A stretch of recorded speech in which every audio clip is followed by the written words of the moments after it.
الحمدللہ ہمارا سارا فیملی بیک گراؤنڈ ہی آرمی ہے. تو ان کے ابا جی کے چچا جی ہیں وہ بریگیڈیئر ریٹائر بریگیڈیئر نواز. ہمارے پاس الحمدللہ ایک اور اعزاز ہے کہ ان کے چچا ہیں, انہوں نے قائد اعظم کو گارڈ آف آنر پیش کیا ہے بریگیڈیئر صاحب نے. وہ پکچرز بھی ہمارے پاس ہیں. ہمارا ایک جس کو آپ کہتے ہیں لیگیسی چلی آ رہی ہے. ہاں, اور الحمدللہ پہلا بریگیڈیئر ہمارے گاؤں کا ہمارے گھر کا, پہلا جنرل ہمارے گاؤں کا ہمارے گھر کا, 2 پائلٹ ذیشان کے ساتھ ایک اور میرا کزن عبدالرحمن, میجر عبدالرحمن, وہ بھی ایویشن پائلٹ ہے, وہ ہمارے گھر کا, اور پہلا شہید آفیسر الحمدللہ ہمارے گھر کا. تو یہ اللہ پاک نے عزت دی ہے ہمیں. تو پہلے ہمیں شاید 2 4 5 100 بندے جانتے ہوں گے, اب الحمدللہ ذیشان کی وجہ سے میں پورا پاکستان شاید پوری دنیا جانتی ہے. میرے ایک دوست ملنے آئے جی, تلاگانگ سے ہیں, نائب صوبیدار ریٹائر ہیں. ظاہر ہے بشری تقاضے ہیں, روپڑا میں.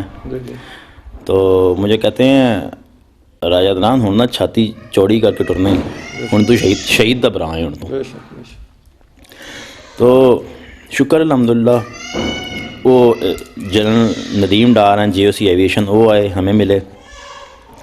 وہ کہتے ہیں جی وہ جرنیلوں سے بہت آگے نکل گیا, اور بات بھی ٹھیک ہے. شاید وہ چیف آف آرمی اسٹاف ہی بندہ تو اللہ پاک اس کو اتنی عزت نہ دیتا جتنی اب اس کو اللہ پاک نے عزت دی ہے. تو میں یہ کبھی نہیں کہوں گا کہ ہمارے لیے لاس ہوا ہے, میں کبھی یہ بات نہیں کہوں گا. الحمدللہ اللہ پاک کا شکر ہے, اللہ پاک نے ہمیں, میرے امی ابو کو ان لوگوں میں سے چنا جو قیامت والے دن شہیدوں کے والدین کے طور پہ اٹھائے جائیں گے. اللہ پاک اس کی شہادت قبول کرے, اللہ پاک اس پاکستان کی حفاظت کرے جس کے پیچھے اس نے جان دی ہے. تو بس یہ معاملات ہیں جی. ہمارے میجر صاحب کا تعلیمی کیریئر کے حوالے سے کو بتائیے کہ کس طرح اللہ تعالیٰ نے ان کو تعلیمی کیریئر میں سے عزت بخشی, اور کہاں تک وہ اپنا کر سکے تعلیم حاصل, اور اس درمیان میں کیا کیا چیلنج ان کے رہے. ماشاءاللہ وہ تو آپ جیسے آپ نے بتایا ان کی والدہ نے کہ وہ بڑے ایکسٹرا آرڈنری بچے تھے. تو اس تعلیمی کیریئر کے حوالے سے ذرا بتائیے. شان ہم لوگ لاہور کینٹ پبلک کا اسکول ہے, ادھر سرور روڈ پہ تھا پہلے, اب یہاں سے چینج ہو گیا, ادھر ہم لوگ پڑھے. ذیشان ہمیشہ ایکسٹرا آرڈنری اسٹوڈنٹ رہا تھا. میں حالانکہ میں نالائق اسٹوڈنٹس میں شمار کیا جاتا تھا. ذیشان ہمیشہ جس کو کہتے ہیں چارمنگ اسٹار ویسا رہا تھا. اس کے بعد گیرزن میں اس نے ایڈمیشن لے لیا, گیرزن کالج میں. اس کے بعد اس نے بی آئی ٹی کے لیے پنجاب یونیورسٹی میں چلا گیا, اور تھرو آؤٹ وہ اسکالرشپ ہولڈر تھا پنجاب یونیورسٹی میں بھی. بلکہ ہمارے جب ابا جی جب باہر بحرین سے آئے یہاں پہ, ہمارے کچھ فائنینشیل کرائسس آ گیا ہمارے اوپر, ہم اس کی فیس نہیں تھے دے سکتے. لیکن اس کو فیس دینے کی ضرورت نہیں تھی پڑتی کیونکہ وہ تھرو آؤٹ اسکالرشپ ہولڈر تھا. آخری ہمارے پاس جو جمع پونجی تھی وہ جب وہ پی ایم اے میں گیا نا, 35 کے 40 ہزار روپیہ ہم نے اس کی چیزوں کے اوپر لگا دی تھی. اس کے بعد ہمارے پاس ایک ابا جی کی چھوٹی سی دکان تھی کپڑے کی بنائی ہوئی تھی ادھر نشاط کالونی میں, تو وہ ہم لوگوں نے اس کے اوپر لگا دی. تو وہ اس کے بعد اتنا وہ شارپ تھا, مطلب کہ وہ انکل حامد جو جنرل ریٹائر ہیں ان کے ساتھ اس کو وہ گفتگو کرتا تھا سیکنڈ ورلڈ وار کے اوپر. سیکنڈ ورلڈ وار کے جو قصے ہیں وہ ان سے اس کی کراس ڈسکشن ہوتی تھی. 96 کا ورلڈ کپ تھا. 96 کے ورلڈ کپ میں مجھے یاد ہے کہ اس کو 12 ٹیموں کے 12 کھلاڑیوں کے نام ود ان کے کوچز اس کو آتے تھے. تب 12 ٹیمیں تھیں, آپ پتہ نہیں کتنی ٹیم, کیونکہ کرکٹ میں میرا تو اتنا انٹرسٹ نہیں ہے, اس کا تھا, اس کو آتی تھی. اور اس کے علاوہ ستاروں کا علم بھی تھوڑا بہت جانتا تھا, بہت زیادہ نہیں. اس نے ایک ایپ کی ہوئی تھی, اس کے تھرو نا شوق رکھتا تھا اس چیز کا وہ. اور مطلب کہ ہر چیز میں ایک دفعہ وہ البیرونی کی کتاب اٹھا کے لے آیا جس کے اوپر اس نے زمین کا قطر ناپتا تھا وہ, کہ ایسے ایسے اسے ناپا ہوگا. وہ مطلب کہ اس فارمولے کے اوپر نا پینسل لے کے اسکیچ بنانے لگ پڑا, ایسے ایسے اس نے زمین کا ڈایا لیا ہوگا. تو وہ میں آپ کو بتاؤں ساری باتوں کی ایک بات, وہ یہاں کے لیے بنا ہی نہیں تھا. اماں چھوٹے سے کہتا تھا, اس کا فیوریٹ ڈرامر تھا میجر عزیز بھٹی شہید. اماں کہتا اماں میں آپ کا عزیز بھٹی ہوں. تو میجر عزیز بھٹی شہید اس کا فیوریٹ ڈرامہ تھا.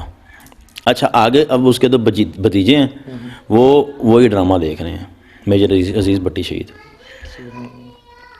تو اس کے تو کیا یہ اسی قسم کی باتیں اور اسی قسم کی بات چیت. 6 سال کے بعد اس کو اللہ پاک نے بیٹی دی، شادی کے 6 سال کے بعد بہت خوش ہوا. ایک بہترین، میں آپ کو بتاؤں بیٹا، وہ اللہ ان کو زندگی دے، اللہ ان کی ہماری جو بہن ہے، ہماری جو بھابھی ہیں، بہترین. ہمیں وہ آپس میں ان کا کپل تھا اور انہوں نے اپنی بیٹی کی وہ تربیت کر رہے تھے. بھابھی نے بھی بہت ساتھ دیا. امی رہ کے آئی تو امی بڑی ان سے ہی بہت خوش تھیں کہ انہوں نے وہاں پہ بہت زیادہ خدمت کی ہے ہماری، بہت زیادہ. بھابھی بڑی دیندار ہماری خاتون ہے، اللہ ان کو زندگی دے، ان کی قسمت نیک کرے. تو اور اب تو وہی نا اہم لوگوں میں شمار ہو گئی ہیں، ایک شہید کی وہ وائف ہیں. اچھا سر، یہ بتائیے کہ ہمارے جو میجر صاحب ہیرو تھے، آپ نے بتایا کہ کس طرح اللہ نے ان کو ایکسٹرا آرڈنری وہ تھے جی. اور وہ کمال کے انٹیلیجنٹ تھے. ان کی میموری بڑی، جس طرح ان کے والد بتا رہے تھے کہ بڑی اسٹرانگ تھی.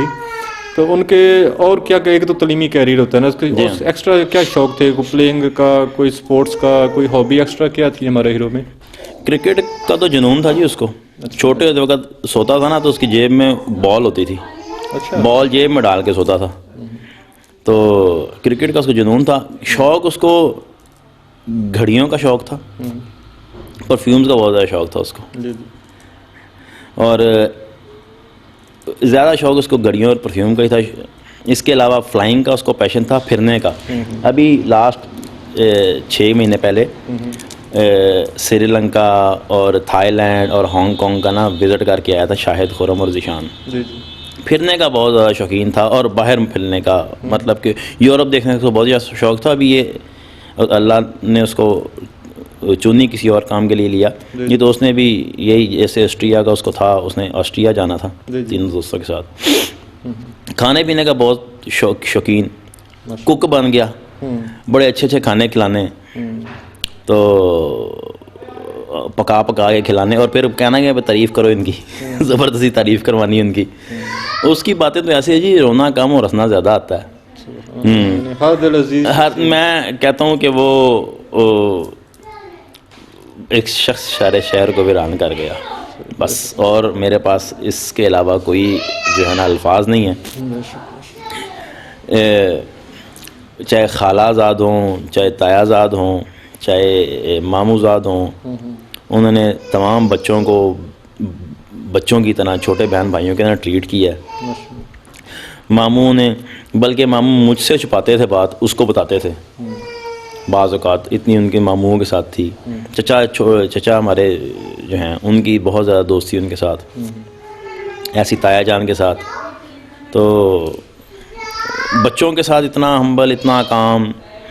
اور پھر فوجی سزائیں، جب فوجی قسم کی سزائیں دینی، ان کا ہاتھ اوپر کر لو، ڈینڈ نکالو، اس قسم کی سزائیں دینی ان کو انہوں نے.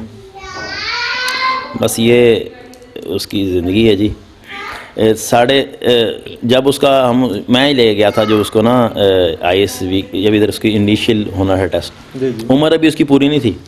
ہم نے سلپ بنوا کے نا اسی دن ہی سلپ بنوا کے ہم لوگوں نے، اور آخری دن تھا جب ہم لوگوں نے اس کی رجسٹریشن کروائی. صوبدار صاحب رجسٹریشن نہیں کر رہے تھے. وہ احمد بھائی نے فون کیا کہ یار 18 سال کا ہو گیا ہے، اس کے بعد سلپ ہے، آپ ان کی رجسٹریشن تو کریں. تو ہم نے ایسے ریکویسٹ کر کے رجسٹریشن کروائی. جی ناظرین، ابھی شہید کے بھائی سے آپ ان کی صفات سن رہے تھے، تو وہ بڑا اچھا ایک شعر ہے: جس دج سے کوئی مقتل گیا وہ شان سلامت رہے، یہ جان تو آنی جانی ہے، اس جان کی کوئی بات نہیں.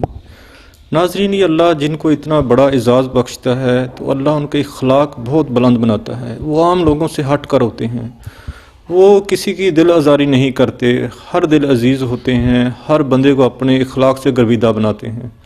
تو یہ اللہ نے ان کی اخلاق اتنے بلند بنائے ہوتے ہیں، یہ ان کی موجودگی میں پتہ نہیں چلتا کہ یار یہ ہم سے ہٹ کر ہے. یا ابھی ان کے شہید کے بھائی نے 2-3 دفعہ کیا کہ وہ اس دنیا کے لیے تھا ہی نہیں. تو یہ ان کی شہادت کے بعد ہمیں پتہ چلتا ہے یار یہ وہ باتیں کرتا تھا. تو یہ بڑی عام بندوں والی باتیں نہیں ہیں. وہ کہتا میں چلا جاؤں گا نا تو پھر آپ لوگ مجھے یاد کرو گے بھائی کو، کہتا تھا یہ بات. جی بالکل. تو اچھا یہ بتائیے کہ جب آپ نے بتایا پوری ایک اپنا شجرہ کہ کس طرح ہمارے آباء و اجداد آرمی سے ہی ہیں، موٹیویشن اس کا مطلب ہے کہ آپ کے خون میں تھی کہ آرمی ہی میں سرو کرنا ہے اور اس وطن کے لیے کچھ کرنا ہے، تو ان کی انسپریشن کیا تھی آرمی میں جانے کی؟